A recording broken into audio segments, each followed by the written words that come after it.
Notre passion, votre quotidien. Bonjour chez vous. Fréquence Bleue. Oui, bonjour chez vous, bonjour Montmagny, la Pocatière et toutes nos municipalités environnantes et villes aussi, ville Saint-Pascal. Soyez les bienvenus. L'émission tire à sa fin, il nous reste une vingtaine de minutes, mais c'est pas terminé tant que c'est pas terminé. Et d'ailleurs, je vais aller rejoindre tout de suite Éric Trudel, qui est agent de développement du côté de la Corporation de développement communautaire du Kamouraska pour notre chronique communautaire aujourd'hui, lundi, comme c'est le cas un lundi sur deux. Bonjour Éric. Oui, bon matin à toi, bon matin à tout le monde. Bon, alors, on va parler tout d'abord du communautaire à bout. On a vu des organismes communautaires lever des drapeaux là dernièrement, dans les dernières semaines, derniers mois. La suite, on en est rendu où avec ça? Oui, effectivement, comme tu le précises, Communautaire à bout, c'est un mouvement là, un peu pour sensibiliser les gouvernements, bien sûr, du manque de financement et ainsi des conditions de travail là, de plusieurs travailleuses, travailleurs qui sont dans ce milieu-là.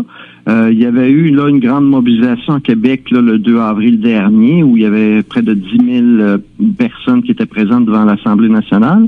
Et il va y avoir une deuxième mobilisation importante qui va avoir lieu cette fois-ci à Trois-Rivières le 15 septembre prochain. Donc, ça va être aussi là de la mobilisation devant les bureaux, je pense que des députés ou en tout cas dans un endroit qui va permettre là, de réunir beaucoup de personnes.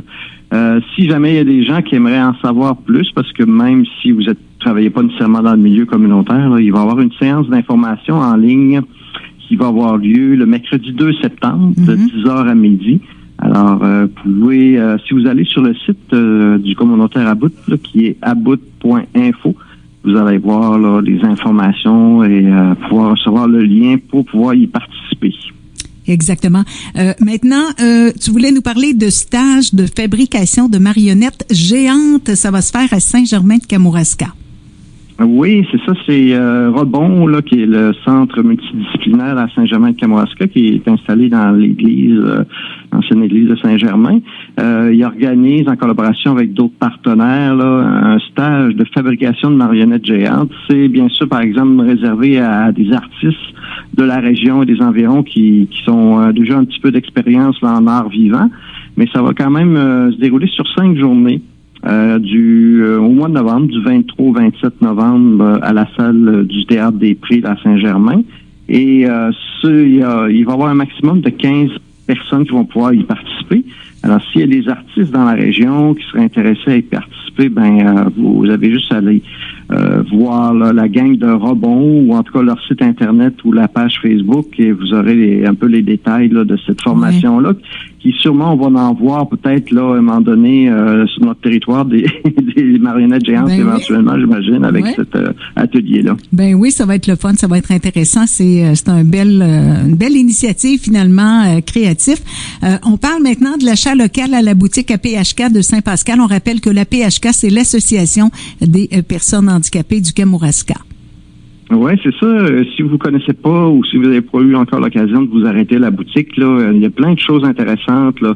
Il y a en plus effectivement des produits locaux qui sont offerts à leur boutique. Là.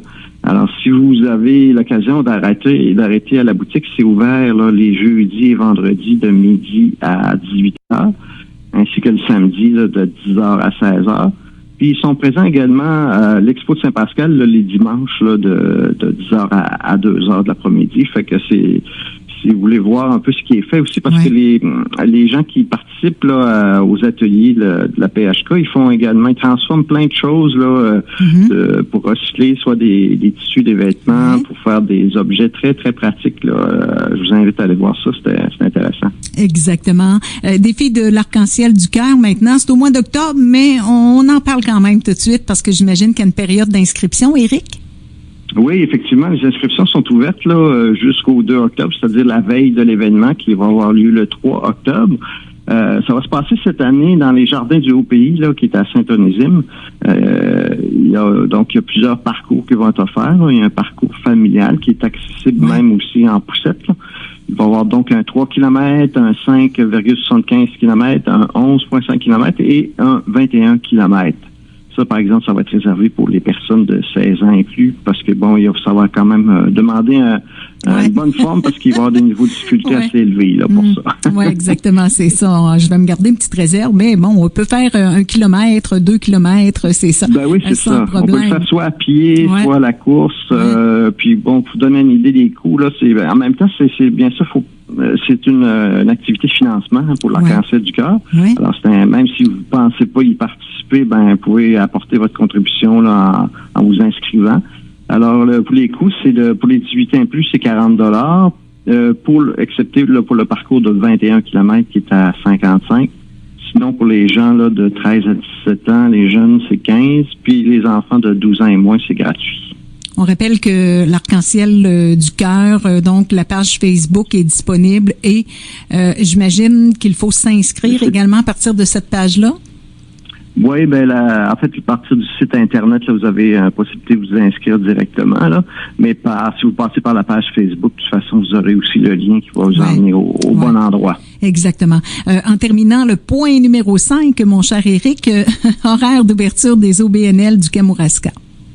C'est ça, nous, à la CDC, depuis quelques années, on répertorie là, les horaires, parce qu'il y a des organismes qui ferment la période estivale, soit pour une période courte ou plus longue, dépendamment là, de leur situation. Ouais. Et ça, on fait ça autant à l'été que pour la période des fêtes. Fait que les gens qui aimeraient savoir, bon, est-ce que c'est ouvert tel organisme pendant l'été? Ben, si vous allez sur notre site Internet, cdckamouraska.ca, vous allez voir, là, il y a un petit calendrier avec les heures d'ouverture, les journées d'ouverture des différents organismes sur le territoire. Oui, c'est une très bonne idée de pouvoir partager ça aux gens.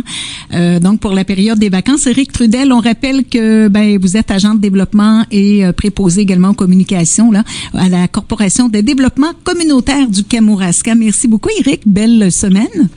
Merci à toi, Diane. Merci beaucoup. Bon 2 semaines. On se revoit pour une dernière avant la pause d'été. Oui, nous aussi, on a une période de vacances. C'est important pour recharger les piles. Oui. Bonne semaine. Merci. Belle semaine, Éric Trudel.